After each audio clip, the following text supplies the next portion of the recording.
So it all depends on how much you have, what stage of life you're in, and what your goals are. So there's different levels there. So let's say you're ultra high net worth, you're liquid, 50, 100 million or more.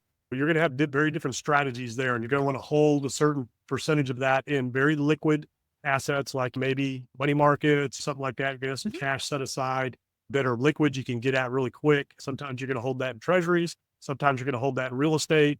And some of it you're just going to keep in the bank, right? Yeah. So you got to spread it out when you're at that level or more. That's how that works. And then when you're ultra and you're 100 million or more, generally you're going to find a lot of those in bonds or treasuries, maybe some gold, things like that. If they're into equities, you're going to hold some of that, but that's not somewhere where you would just typically put Yeah. cash. It's not where you store. That's really at the essence of don't fight the Fed, what that means. But today, institutions are being pushed and forced into risk assets for yield, Sure. where typically they'd hold them in treasuries or bonds or something like that. So that's there for the average individual that's doing whatever. Early stage career, when you're in your building phase, you want to move your cash, deploy it in and out, keep it moving. So for me, I've always been a compounder of cash, and I've been a developer. You need cash when you're a developer. It's a very cash intensive business as you go through. And it's so funny is that I'd build my cash up, and every time I had cash, I'd be like, okay, I need to put it to work, go find deals. I needed more cash. So I went on this path to where I wanted to build and have that cash set aside and ready, and started building my other financing options so that I didn't have to use my own money.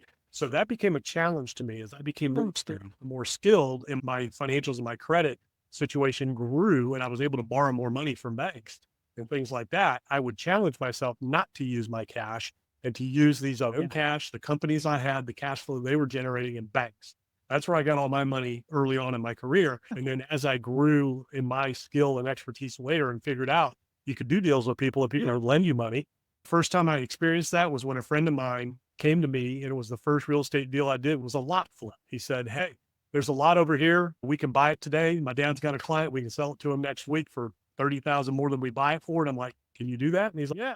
But he said, "You put up all the money, I'll do everything else." And he was a realtor. That's when I realized, wait a minute, I'm a lender.